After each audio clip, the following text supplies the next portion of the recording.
Hi friends, welcome back to my channel. నేను మీ మోనికా. ఇది వచ్చేసి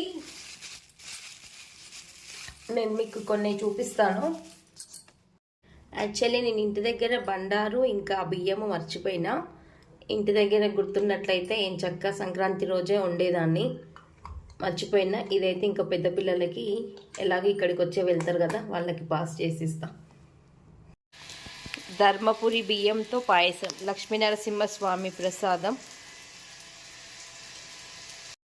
ఇది వచ్చేసి కొమరెల్లి మల్లన్న బండారు. అక్కడైతే మనకి గర్భగుడి దగ్గరలోకి వెళ్ళగానే స్వామివారిని దర్శనం చేసుకున్న తర్వాత మనకైతే బండారు ఇస్తారు. ఇది కొమరెల్లి మల్లన్న బొట్టు. ఇవి వచ్చేసి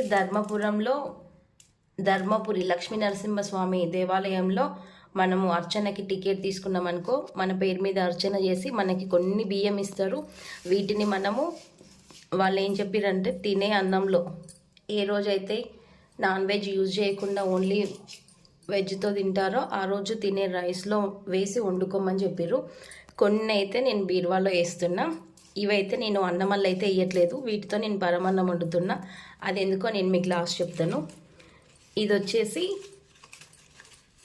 మల్లూరు లక్ష్మీనరసింహస్వామి దేవాలయంలో మనకి స్వామివారికి ఇలా ఆనిచ్చి మనకి ఇదైతే ఇస్తారు, అర్చన టికెట్. అలాగే ఏవైనా 2 నోట్లు సేమ్ ఉండేవి ఇస్తే ఒకటి వాళ్ళు తీసుకొని ఒకటి మనకి ఇలా ఇస్తారు.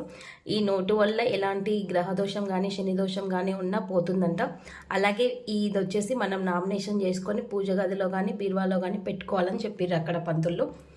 ఇది తీసుకొచ్చాము. ఈ బియ్యం లాస్ట్కి నేను చెప్తాను కదా, దీంతో మనం వైట్ రైస్ వండడం వల్ల ఏమవుతుందంటే మనకు తెలియకుండానే 1-2 మెతుకులు అక్కడిక్కడ పడిపోతున్నాయి.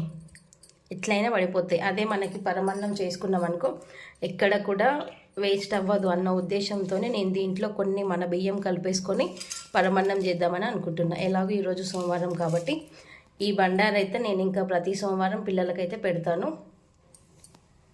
ఇంపార్టెంట్ అంటే ఇవే ఇంకా మా దగ్గర ఉన్నవి. Thanks for watching. For more videos please subscribe to my channel.